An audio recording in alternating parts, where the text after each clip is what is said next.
রাজশাহী শাহমুক্ত বিমানবন্দরের সামনেই Mustafizur store proprietor আমি নিজেই। আসসালামু আলাইকুম, কেমন আছেন সবাই? আশা করি ভালো আছেন। আমার পরিচিত অনেকেই আছেন, আমার দোকান চিনেন। রাজশাহী শাহমুক্ত বিমানবন্দরের সামনেই আমার দোকানটি অবস্থিত। আগে নিউমা স্টোর নামে পরিচিত ছিল। সর্বপ্রথমে মা স্টোর নামে ছিল, পরবর্তীতে নিউমা স্টোর দিতে হয়েছিল, এখন আবার মুস্তাফিজুর নামেই দিয়েছি। মুস্তাফিজুর স্টোর নামেই দিয়েছি, নিজের নামে। অনেকেই চিনতে পারেন না, আমার পরিচিত যারা আছেন এখন চিনতে পারবেন। মুস্তাফিজুর স্টোর নামে মোহাম্মদ মুস্তাফিজুর প্রোপাইটার, রাজশাহী শাহমুক্ত বিমানবন্দরের ঠিক অপোজিটে।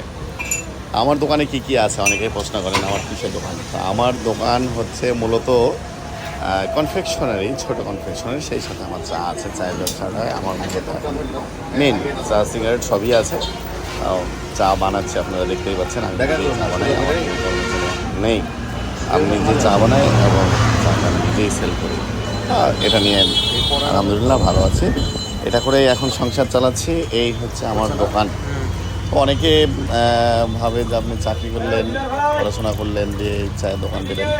আসলে চাকরি পড়াশোনা সবই হয়েছে, কপালে আছে দোকান ব্যবসা। এটা করছে, আমার কাছে ভালোই লাগে, খারাপ লাগে না। অনেকের কাছে খারাপ লাগতে পারে, কিন্তু আমার কাছে খারাপ লাগে না, আমার খুব ভালো লাগে। এটাতে আমি মোটামুটি একটা অভ্যস্ত হয়ে গেছি। এখান থেকে যেহেতু সংসার চলছে, তো অনেক সময় অনেক সমস্যা হয় একা একা দোকান করতে, তারপরে করতেই হবে। এই সেই দোকান আমার।